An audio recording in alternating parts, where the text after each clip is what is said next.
দাঁড়ানো, তারপরে লোকজন বাই করছি, বাই করার পর ওই গাড়িটা সরাইছি, গাড়ি সরাই লোকজন বাই করার পরে 5 জন লোক এইটাই আটকা ছিল। মানুষ ছিল 25 থেকে 30 জন, 2 জন জায়গায় স্পটে মারা গেছে। বাই করে এবার যাওয়ার পর র্যাব সদস্য যারা এই গাড়ির লোক ছিল, আমরা এই গাড়ির র্যাব নাকি সেটা আমার বলতে, মহিলারাও ছিল, মহিলারা ছিল 8-10 জন ফ্যামিলি, পুরোটা ফ্যামিলি, সবাই যার যার ফ্যামিলি, বাচ্চা কাচ্চা। ড্রাইভারে খালি একটা কথা বলছে, একটু আমার একটু ধরেন। আমরা একটা 1.5 বছর না 2 বছর একটা বাচ্চা বাই করছি, বাই করার পরে আমারে কইছে আমাকে যে আমার একটু ধরেন ভাই, এই আরে ধরতে গেছি দেখে মারা গেছে, খালি কথাই একটু বলছে।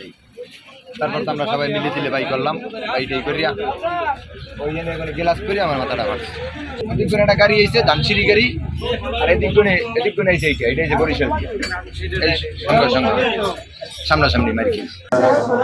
আজকে আনুমানিক সকাল 9:30 দিকে সদর উপজেলার আউলিয়াপুর এলাকায় আমাদের র্যাবের পোস্টারের সাথে বাসের সংঘর্ষ হয় এবং সংঘর্ষের ফলে বেশ ভালো পরিমাণ হতাহত হয়। আমাদের যে 150 শাখা বিশিষ্ট জেনারেল হাসপাতাল পটুয়াখালী, এখানে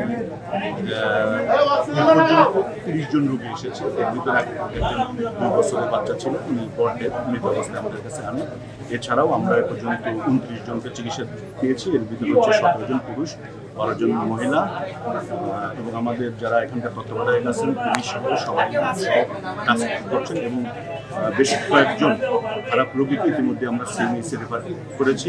তো আমার এখানে তত্ত্বাবধায়ক সহ পুরো টিম, সার্জারি, অর্থোপেডিক্স টিম সহ সবাই কাজ করছে। ইনশাআল্লাহ আমরা যতটুকু পারি